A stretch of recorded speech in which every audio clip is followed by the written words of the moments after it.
Kalau yang komposisi gampang ya, yang komposisi gampang. Tapi kalau yang inverse, kita membuktikan inverse dari komposisi kan. Kita pengen tahu inverse dari komposisi itu apa. Berarti kita harus buktikan dulu fungsi inverse-nya. Oke, fungsi inverse-nya sama kita harus buktikan komposisi fungsi inverse-nya itu adalah identitas. Jadi kayak gini buktiinnya. Saya setting dulu.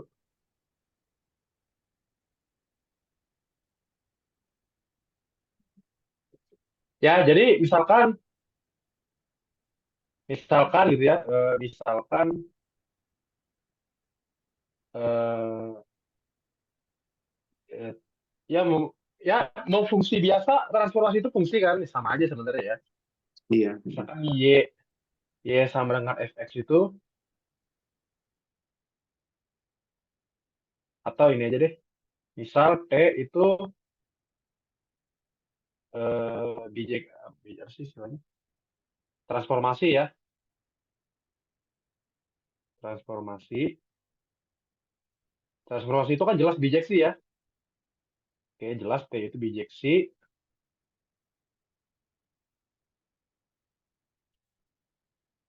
Eh, dan artinya kalau kita punya, misalkan y sama dengan tx gitu ya. Misalkan y sama dengan tx. Artinya apa? Artinya kita bisa dapatkan x sama dengan, kalau ada pertukaran x sama y, itu fungsinya jadi inverse. Ya, kayak gitu kan. Habis sini oke?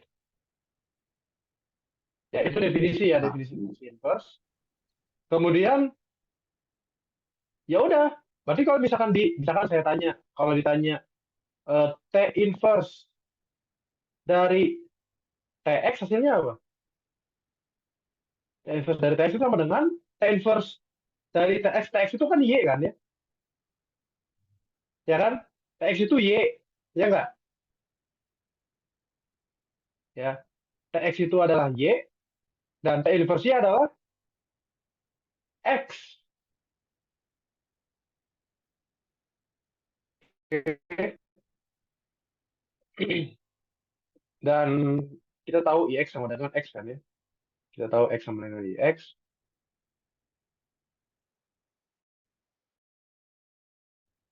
Berarti kan kesimpulannya di sini apa? T inverse komposisi T sama dengan I. Terbukti berarti kan? Gitu. Kemudian juga sama kalau misalkan saya tanya T dari T inverse Y, T dari T inverse Y, itu sama dengan T dari T inverse Y itu apa? X. X itu apa? Y.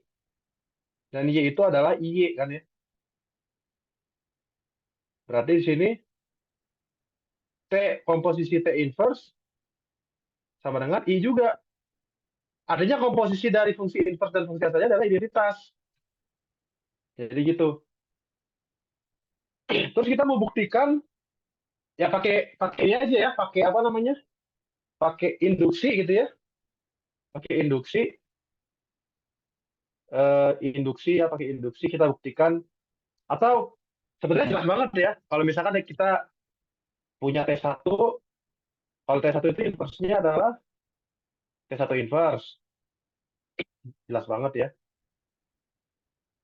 T1 inverse. Ini mah jelas ya. Ini aja deh, langsung kita buktikan. Kita pengen buktikan komposisi T1 T2. Kira-kira inverse-nya apa? Ya, kira-kira ini inverse-nya apa? Misalkan T sama dengan T1 komposisi T2 gitu ya. Terus kita pengen cari T inverse-nya, ya kan? Kalau kita pengen cari T inverse-nya, berarti kita harus buktikan bahwa eh, kita pengen cari T inverse ya. Kita pengen cari T inverse. Itu caranya adalah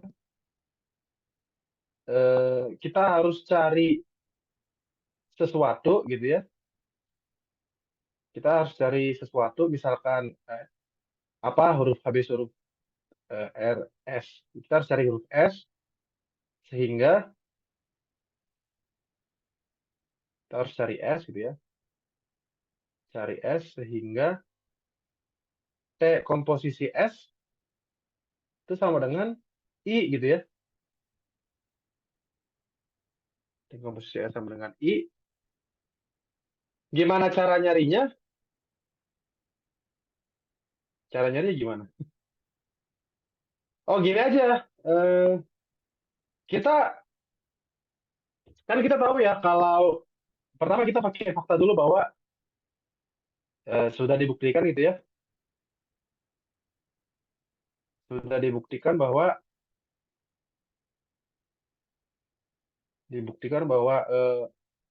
T1 komposisi T2 atau bilangnya apa sih? Transformasi itu bersifat asosiatif ya. Transformasi bersifat asosiatif.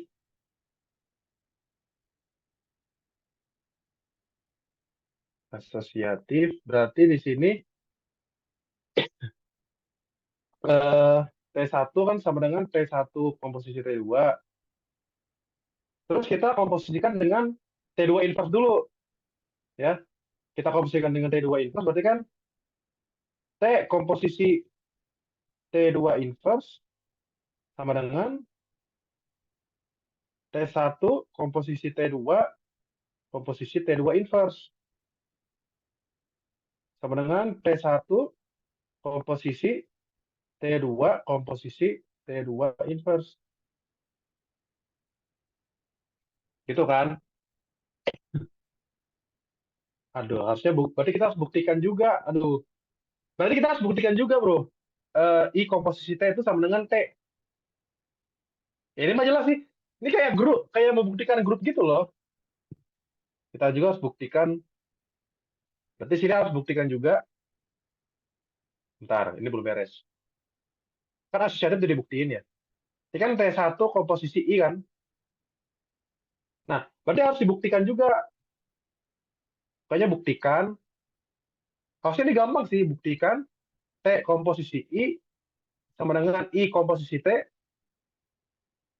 sama dengan T gitu ya. Cara buktinya gimana? Ya gampang ya, gampang banget. Jadi misalkan kita pengen buktikan T komposisi I kan. T komposisi I atau I komposisi T itu gimana caranya? Tadi kan X itu sama dengan X ya. Selalu ingat ya. Berarti kalau komposisi I T komposisi I komposisi X ya kan itu sama dengan T I X. I X itu apa X kan? Berarti sama dengan TX. Berarti terbukti ya TI sama dengan T. Kemudian juga kita buktikan I komposisi T X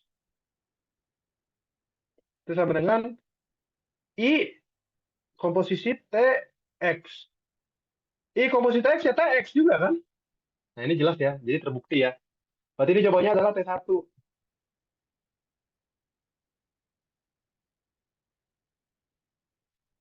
Kan gitu ya. Terus kemudian T komposisi T2 in. Nah, kita kalikan dengan T1 inverse. Ya kan? Berarti sama dengan T1 komposisi T1 inverse. Nah, ini sama dengan I. Ya, berarti jelas dong. T1 T2 inverse-nya, T inverse-nya mana? Jadi jelas. Jadi T inverse itu sama dengan T2 inverse. T2 inverse komposisi T1 atau kita bilangnya gini aja. Biar buktinya valid.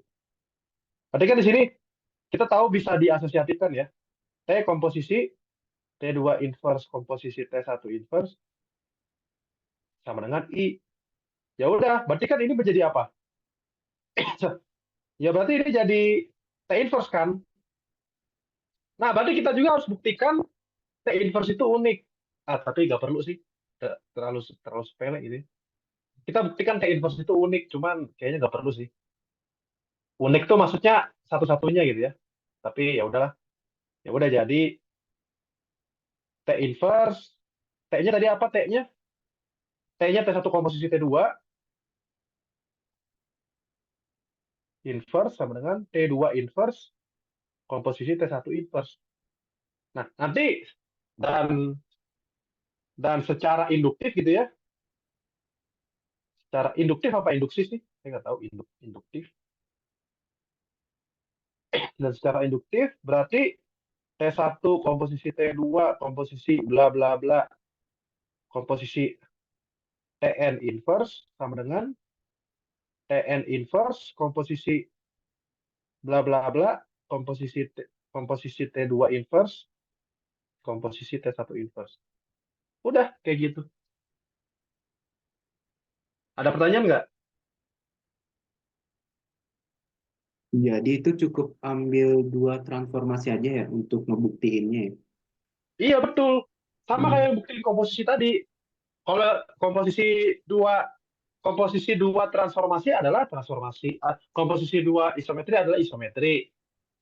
Ya demikian juga komposisi tiga transformasi, tiga biji, sorry, tiga isometri, empat isometri dan seterusnya. Itu kan secara induktif sudah jelas. Oh, oke oke Kak. Jadi gitu aja sih. Yang paling penting itu yang basic-basicnya misalkan T inverse T sama dengan I ya. Yang penting-pentingnya nih yang ini sifat-sifat ini aja sifat-sifat fungsi biasa sama ini ya. Itu aja sih dua hal penting gitu ya yang di dua hal penting di sini. Jadi gitu. Baru kita bisa pakai. Oke? Gitu aja ya. Jadi ini materi fungsi sebenarnya.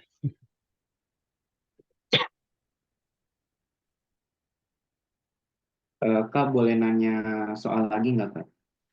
Boleh, boleh. Kalau saya bisa jawab. Oke. Bentar ya Kak, mau ETS dulu bentar. ETS soalnya maksudnya.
Udah dikirim ya Kak di web. Oke, Peki,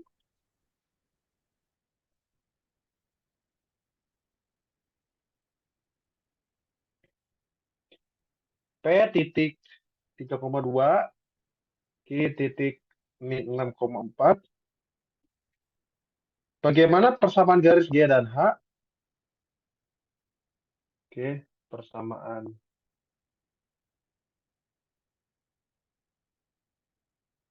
Pokoknya akan ditentukan, akan dicari persamaan garis G dan H sehingga mu G P sama dengan P dan sigma dari Q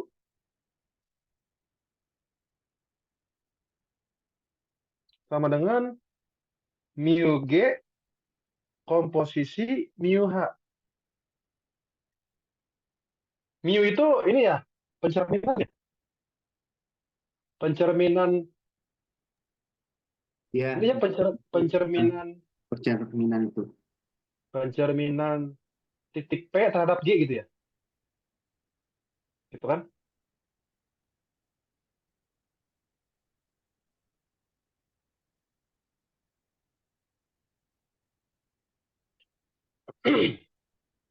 Oke,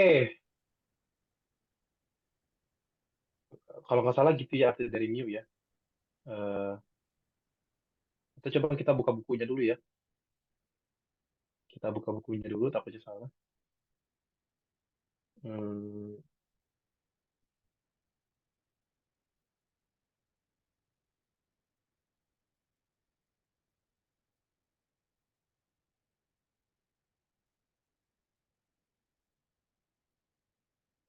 oh ini aja deh.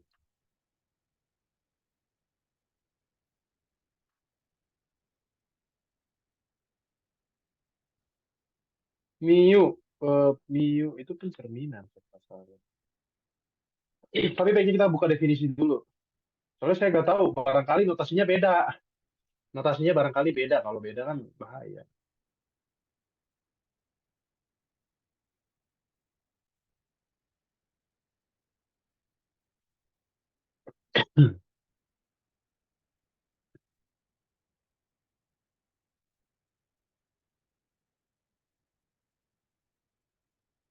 Mana ya?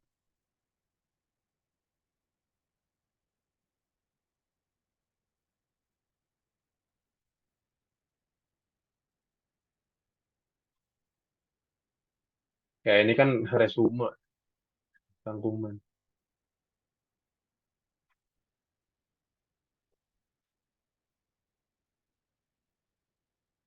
Nah ini pengertiannya, oh ya benar ya. Sebuah pencerminan pada sebuah garis G adalah fungsi mu G. Oke, mu G itu pencerminan terhadap sebuah garis G yang ditetapkan untuk setiap titik P pada ya, ya benar. Jika P ada di G, maka mu G sama dengan oke. Jika tidak, mu G dari P sama dengan Q sehingga G merupakan sumbu dari PQ. Oke, ya, oke. Coba bayangin deh, apa yang dicerminkan, titik apa yang dicerminkan tapi dirinya sendiri. Ya artinya, kalau dari yang pertama, ya, eh, di sini mu G mengawetkan P kan ya. Mu G itu mengawetkan P, berarti jelas, maka jelas P ada di G gitu ya. P ada di G, iya dong. Kalau ada titik di garis, kalau dicerminkan ya dirinya sendiri. Oke. Kemudian ya artinya kalau berarti kan P ada di G, berarti kan ya sehingga atau bahasa lainnya atau gitu ya atau G apa garis G itu melalui P gitu ya. Garis G itu melalui titik P. Oke. Terus dari informasi kedua, apa arti dari mu coba? Apa arti dari sigma? Tahu nggak? Saya nggak tahu Sigma sih. itu setengah putaran. Iya tah? Iya, Oh, itu istilah. Nah, saya nggak tahu itu. Nah, kamu harus tahu ya. iya Kak. Karena buku buku kita beda ya. Jadi takutnya beda. Masa sih setengah putaran? Serius setengah putaran? Tapi definisi setengah putaran apa dulu? Nah, kita baca ya. Itulah pentingnya kita membaca buku secara lengkap. Karena tiap buku itu, penulisnya itu kan seseorang ya. Satu buku sama buku yang lain, orangnya beda kan yang nulis. Jadi meskipun judulnya sama, kalau orangnya beda, ya ada masalah notasi bisa beda, masalah bahasa bisa beda. Coba baca dulu definisi setengah putaran ya, karena saya lupa. Setengah putaran tuh kayak, eh, coba kita screenshot.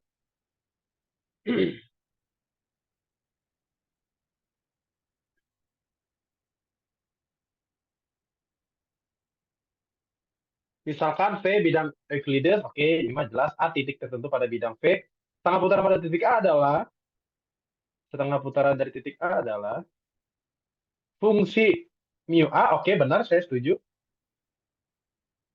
Fungsi mu A yang didefinisikan pada setiap titik P pada V sebagai berikut.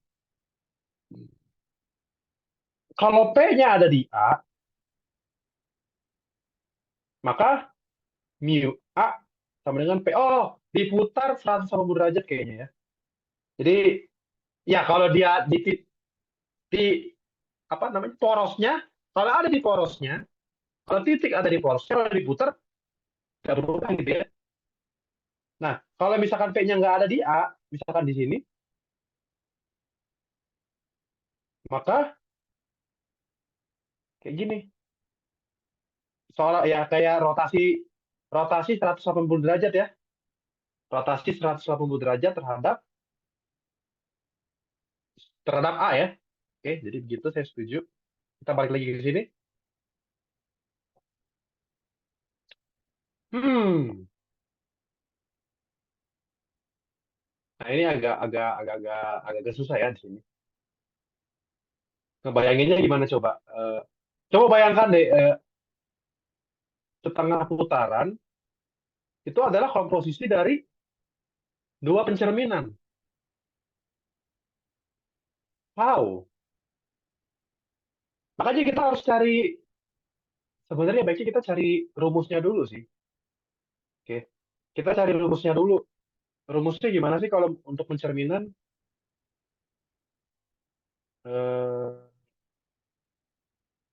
bentar, saya mikir tuh.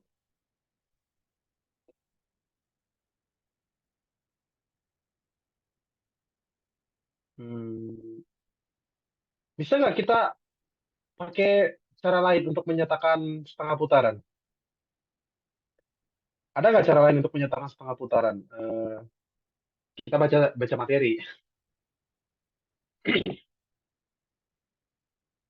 Setengah putaran isometri, ya jelas.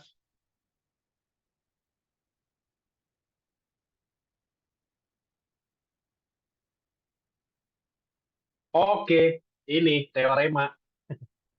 Ada teorema yang membantu. Ada dua teorema yang membantu nih. Ada dua teorema yang membantu. Teorema 3.2. Ya, makanya itulah pentingnya kita membaca buku. Ada dua teorema, teorema 3.2 sama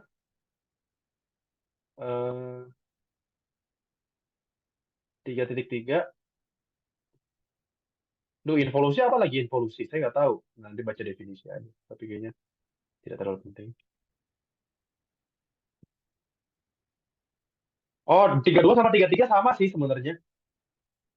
Oke, coba bayangin nih. Emang emang emang bener ya kalau misalkan garis G sama H tegak lurus, berarti UA sama dengan rho G dan rho H dan berarti dan kebalikannya juga ya. Oke, dan kebalikannya juga. Berarti dari sini tuh maksudnya gini, kalau G tegak lurus sama H, maka eh, dan berpotongan di titik A gitu ya, berpotongan di titik A, atau langsung aja lah. Pokoknya itu maksudnya ini sama dengan lagi rho H komposisi rho G gitu ya. Gitu ya sampai sini oke ya. Tapi kita harus bayangkan dulu, jangan kamu terima jadi. Kita bayangkan dulu, emang valid ya? Ya ini kan dua garis yang tegak lurus ya. Ini dua garis yang tegak lurus. Warna hitam aja. Sekali aja kita sketsakan gitu ya, buktinya gimana. Atau kalau ya baca buktinya ya. Misalkan ada titik di sini nih. Ada titik di sini. Ini titik G, ini titik G, ini garis G, ini garis H. Atau gini aja deh, ini garis G, ini garis H. Coba kita komposisi. Kita cari dulu, misalkan ini titik P nih. Misalkan ini titik P, oke? Nah, berarti mu GP itu yang mana? Yang ini kan? Setuju nggak? Ini adalah mu G dari P. Setuju? Setuju ya? Terus ya, dan ini kalau kita komposisikan lagi, berarti ini mu H dari mu G P, iya kan? Dan emang ya, eh, dan kalau misalkan ini titik A gitu ya, kalau misalkan ini titik A, ya berarti ini jelas banget itu sama dengan setengah putaran dari A gitu ya. Bener ya? Valid. Kalau misalkan kita coba sebaliknya, kita coba sebaliknya. Berarti ini, yang ini adalah mu mu H dari P, ya kan? Terus ini, oh sama ya, sama berarti. Berarti ini sama dengan mu mu G mu G mu H P. Jadi gitu ya. Oke, sampai sini jelas ya. Teorema 3.2 ini buktinya nggak terlalu sulit ya. Maksudnya ya kita secara geometri aja lihatnya gitu ya. Jadi seperti itu. Eh, Berarti harus gimana nih? Kalau misalkan eh, ini mu Q sama dengan mu G mu H.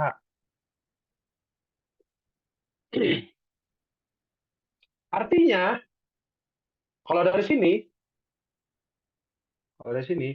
pertama ada kita pakai teorema menurut teorema 3.2 gitu ya.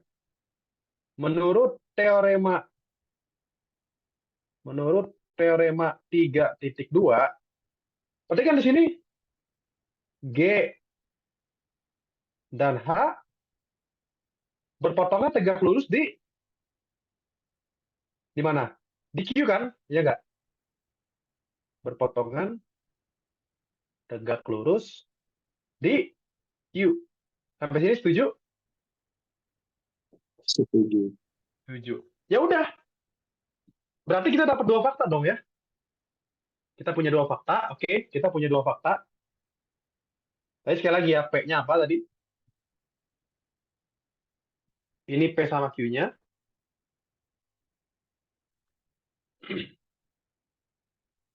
Oke, ini P sama Q-nya.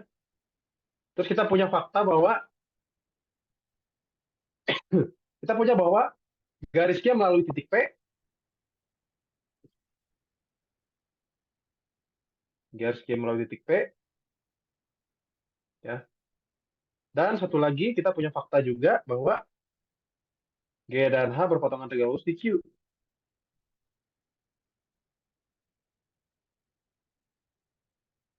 Oke. Oke, jadi kita punya fakta-fakta ini.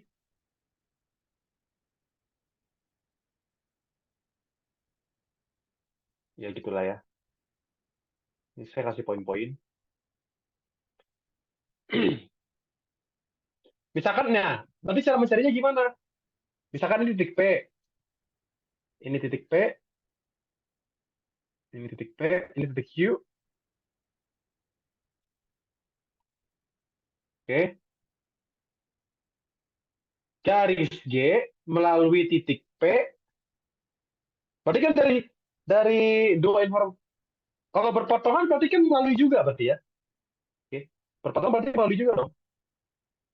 Jadi dari dua informasi ini, garis G itu, ya dari dua informasi ini berarti kan G sama dengan PQ gitu kan. Gitu kan. Nah, ini arti dari garis ya. Oke. Setuju sampai sini? G sama dengan PQ. G sama dengan PQ dan G G tegak lurus. G tegak lurus sama H. dan G melalui, atau Q ada di G gitu ya. Q ada di G. Nah, garis G yang mana berarti? Ini garis G.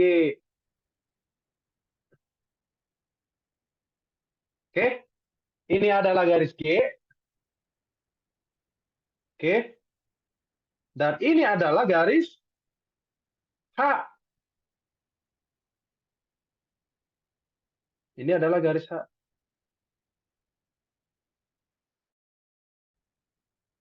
Gitu ya. Oke, kalau ada pertanyaan potong aja ya. Kalau untuk menyatakan persamaan garis gimana biasanya? Menyatakan persamaan garis. Kalau kamu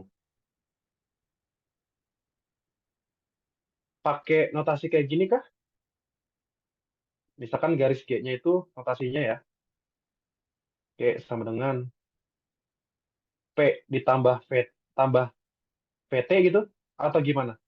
Atau pakai persamaan kartesius, Hmm, atau pakai persamaan kartesius kayak gini, kayak G-nya itu Y sama dengan MX tambah C.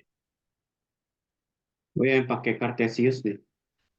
Pakai kartesius serius, Iya, bukan pakai vektor arah. kan nggak pakai vektor, pakai yang Cartesius. Oh, masa sih? Saya nggak yakin.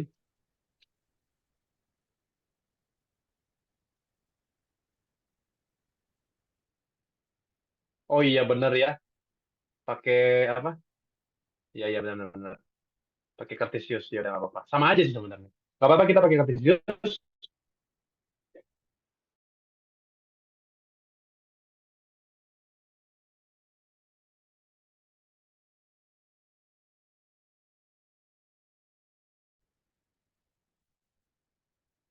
Ini juga kalau kalau kita misalkan misal gradien atau gini aja deh, kalau G tegak lurus sama H artinya apa? Gradien dari G dikalikan gradien dari H sama dengan berapa? Apa? Ciri-ciri dua vektor, dua garis tegak lurus? Tahu nggak? Min satu ya. Oke. Dengan MG dan MH adalah gradien garis G dan H ya. Jangan sampai nggak tahu ya. Gradien garis G dan H. Terus apa lagi? Saya juga pengen tanya. Kira-kira persamaan garis, persamaan garis dengan persamaan garis dengan gradien M dan melalui X dan melalui X 0 Y 0 itu apa? Apa persamaannya? Tahu nggak? Apa bro? Tahu nggak? Coba jawab ini. Nggak tahu, Kak. Persamaan garis dengan gradien M dan melalui X 0 Y 0. Gimana? Persamaan garis? Hah? Apa? Nggak tahu, Kak, yang persamaan garis Seriusan nggak dengan tahu? gradien M. Apa ini persamaan? Ini basic loh. Ingat aja M itu delta Y per delta X gitu kan?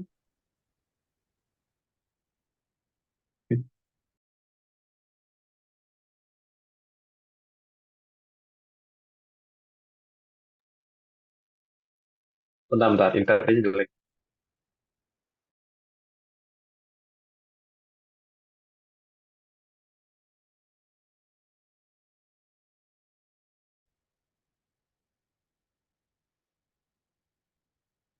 Oke, seriusan nggak tahu persamaan garis? Masa nggak tahu persamaan garis? Basic loh. Harus Oh, tahu yang loh. yang bentar. melalui X. Yang Y2, Y min Y0 oh ya, Y2 min Y1, itu gradiennya kan. oh gradien. Eh, ya, kalau untuk mencari gradiennya, kalau gradien yang melalui dua titik mah gampang sih sebenarnya. Eh, nanti saya jelasin. Pokoknya kayak gini, ya mirip sama rumus gradien. Berarti Y min Y0 sama dengan M kali X min X0 gitu ya. Oke, tapi kalau yang ditanya, kalau untuk menentukan M-nya, kalau untuk menentukan M-nya, gradien garis yang melalui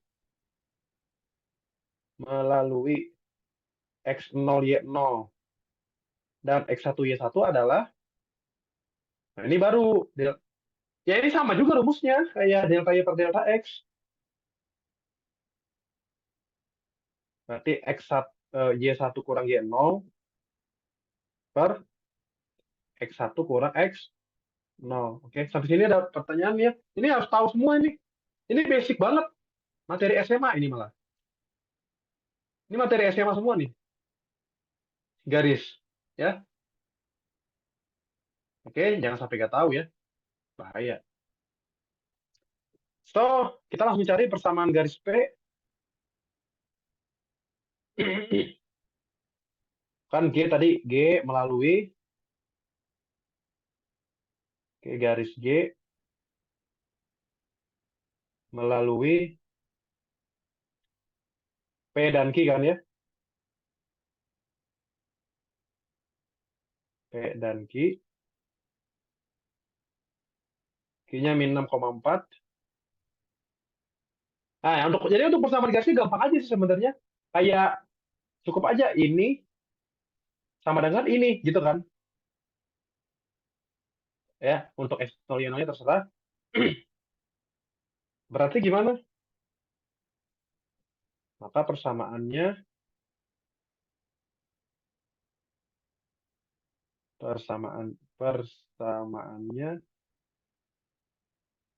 ya udah langsung aja ya. Min min 6 delta Y, sorry, delta Y. 4 kurang 2 per min 6 kurang 3 sama dengan Y min 2 per X min 3 gitu aja sebenarnya. Ya, kita kali-kalikan silang, ini kan 2 ya. Berarti 2 kali X min 3 sama dengan min 9 kali Y min 2. 2X min 6 sama dengan min 9Y, min 9 kali min 2 plus 18. Dapat 2X plus 9Y sama dengan 24. Ya, sehingga G itu sama dengan himpunan semua X, Y, himpunan semua titik, ya kan, yang memenuhi yang di atas.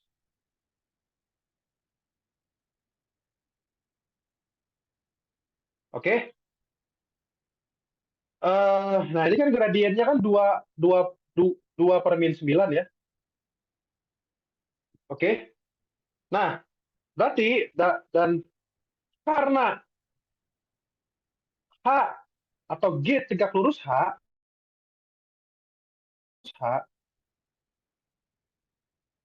maka gradien H gitu ya, gradien garis H gitu ya, garis H memenuhi, kita sebut garis H misalkan MH gitu ya, itu memenuhi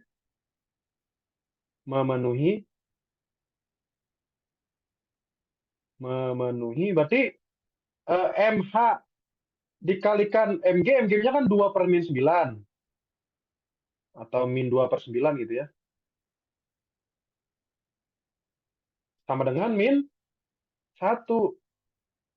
Berarti MH-nya sama dengan, ya minusnya bisa coret 9 per 2 ya kan, MH-nya 9 per 2 gitu. Terus juga dan Terus karena garis G melalui titik Q gitu kan, melalui Q, Q-nya adalah min 6,4, ya udah, gampang ya. Berarti ingat aja rumus M, delta Y per delta X. Tapi kalau persamaan garis, salah satunya, ya kalau persamaan garis, berarti maka persamaannya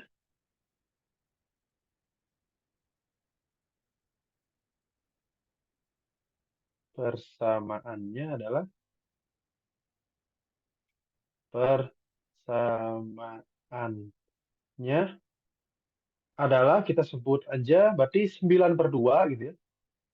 Sama dengan Y min. Y nolnya berapa? 4. Per X min 6. Gitu. Terus kita kali-kalikan silang. Berarti 9 kali X plus 6 sama dengan 2 kali Y min 4. Berarti 9X plus 54 sama dengan 2Y min 8. Berarti 9X plus 2Y sama dengan minus 62. Gitu. Sehingga garis H Maaf, itu Pak. adalah, Itu kayaknya 2Y-nya minus deh. Pindah kenapa ruas minus? nih. 2Y-nya. Oh iya, iya, iya benar. Ya, ya udah, benar-benar. Berarti H itu sama dengan, ya saya ikutin notasi yang di sini ya. Notasi garis itu kayak gini ya. Himpunan semua titik X, Y. Semua titik yang memenuhi 9X min 2Y sama dengan min 6, 2. Jadi sebenarnya nggak terlalu susah ini. Yang penting paham definisi. Ya, sama kalau kamu bingung, ini kan geometri, ya kamu gambar, gitu ya. Ini kan geometri, kamu ya cukup kamu gambar biar kamu paham. Dan jangan lupa rumus gradien delta Y per delta X. Ya, kalau kamu cari gradien itu kan angka, ya kan? Gradien itu kan wujudnya bilangan. Makanya Y1, Y0 itu bilangan. X0, X1 juga bilangan. Tapi kalau disuruh cari persamaan, salah satunya diganti jadi X sama Y. Ya, namanya persamaan kan harus ada variabelnya. Ya, yang namanya persamaan harus ada variabelnya. Tapi kalau gradien, itu gak usah ada variabel. Karena dia angka. Bilangan. Gitu. Udah, beres. Ada pertanyaan? Ya, ini sekalian materi ya. Saya jadi jelasin materi. Paham, Pak.